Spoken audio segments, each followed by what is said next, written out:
Comment passer à un impayé automatique? Pour cela, il faut que deux conditions soient satisfaites. Un, qu'il n'y ait pas eu de reddition propriétaire et deuxièmement, pas de trop perçu. Si c'est le cas, je vais sur la fiche du locataire et je clique sur le bouton impayé automatique.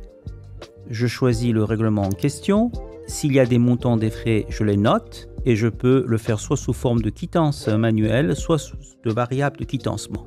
Je choisis variable de quittancement et je fais annuler cet encaissement. Une boîte de dialogue s'ouvre, je dis oui. Alors, cette phase est assez importante. Pourquoi? Parce que si c'est une erreur d'encaissement, à ce moment-là, en fait, je saisis dans date la date où l'encaissement a été fait et je change le libellé. C'est-à-dire à la place de mettre impayé, je mets erreur d'encaissement et je valide. Soit c'est un rejet de la banque. Dans ce cas, je vais prendre mon relevé bancaire et dans date d'écriture, je mettrai la date du rejet bancaire. Ça sera très utile lors du rapprochement bancaire. Je fais valider. Et par la suite, donc j'ai une boîte de dialogue qui s'ouvre, qui me demande de générer le courrier. Dans cet exemple, je dis non. Et voilà, donc l'opération a été faite et réussie. Comment passer un impayé en cas de reddition? Situation, le prélèvement ou l'encaissement ne sont pas passés ou une erreur de saisie. Dans tous les cas, nous ne pourrons pas passer par l'impayé automatique. Voyons, impayé automatique. Je sélectionne le règlement en question. Je fais ici donc annuler cet encaissement. J'ai le message annulation impossible, cet encaissement est déjà passé en reddition. Donc la solution consisterait de venir interroger le compte et de regarder en fait le détail des écritures.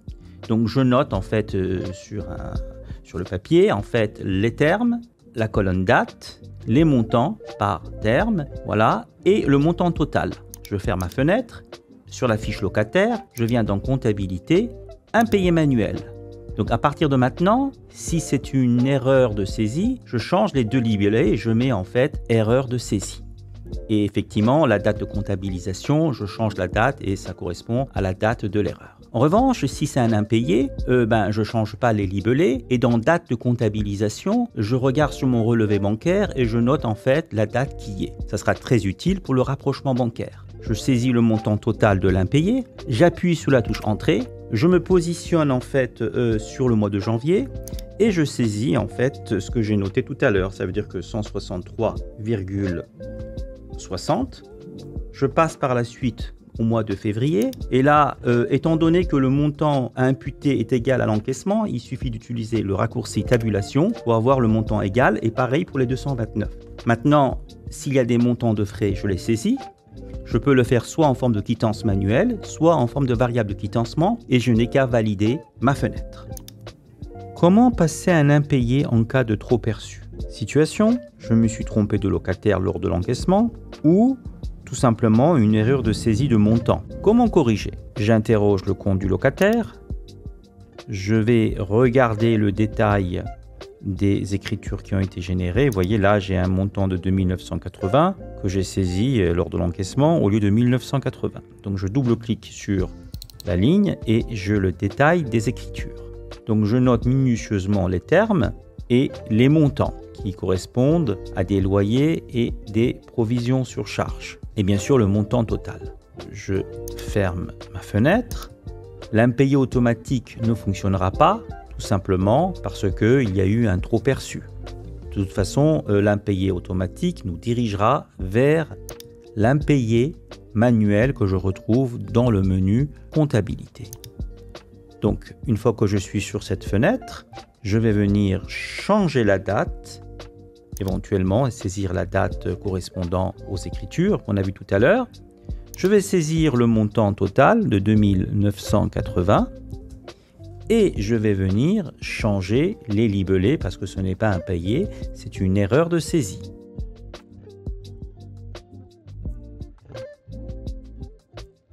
Je vais le mettre aussi dans la contrepartie de l'écriture. Voilà. Et par la suite, je vais venir en fait, selon ce que j'ai noté tout à l'heure dans le détail de l'écriture, pour le mois de juin et de saisir les montants où je vais imputer. Par exemple, pour loyer et rappel de loyer, je peux utiliser le raccourci tabulation pour générer automatiquement les montants. Je fais pareil pour le mois de mai. Voilà, donc automatiquement, donc là je vais avoir les montants qui vont être imputés et je vois que également j'ai mon montant de trop perçu de 1 000 € et là j'ai resté imputé à 0.